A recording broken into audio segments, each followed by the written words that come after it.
I think that my generation saw the definitive movements of our lifetime, Black Lives Matter, Me Too, the March for Our Lives, and said, okay, well, we're still watching black boys get murdered by cops. Yeah, because we live in a sick capitalist society with racism and patriarchy built into it. And ultimately, it's going to take a revolution to overthrow this system and build a radically different kind of society. But does that mean that protest and resistance doesn't matter and doesn't work? No. You know, the boomers who came out, they saw the Vietnam protests, the civil rights protests, and there was something tangible that came out of that. But the protests that we've seen, there's been so much great awareness that's been spread. There have been victories on a smaller level, but they haven't felt like these protests have directly led to what we are going for. Now here's the most liked comment on this video, and I'm tempted to leave it at that. But let's go deeper into the real lessons of the 1960s. One of the things that was very important about that, whether it was the struggle of black people or against the Vietnam War or around women, so on and so forth, was that, you know,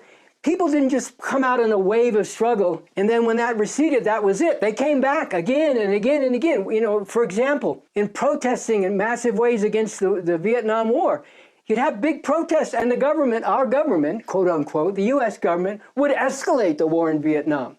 You'd have another massive protest, and they'd escalate the war in Vietnam. But people didn't say, oh, I guess they're not listening to us, so I guess we'll just go home or crawl back into, into a hole. People got more angry.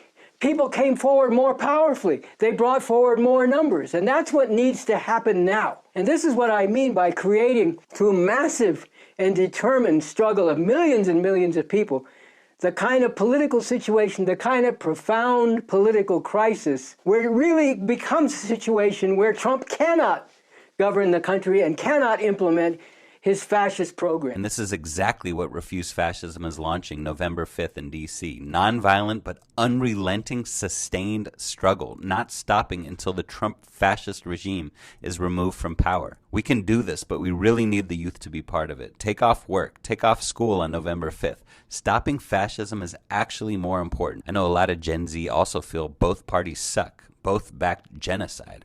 And you're right about that. But one of these parties is not just imperialist, they're fascist. And that means not only greater atrocities, it also means the space to even speak out and resist gets eliminated. Some people say that we can't just be against Trump. We need a positive vision to fight for. Well, we Revcoms do have a positive vision, which you should learn about. But whatever positive vision you have for the future will be crushed unless we come together to oust this regime. Yes, this will be hard and there's no guarantee and it'll take sacrifice. But it's a much greater sacrifice for humanity if this regime stays in power. And there's nothing more important you can do with your life right now. See you in the streets November 5th.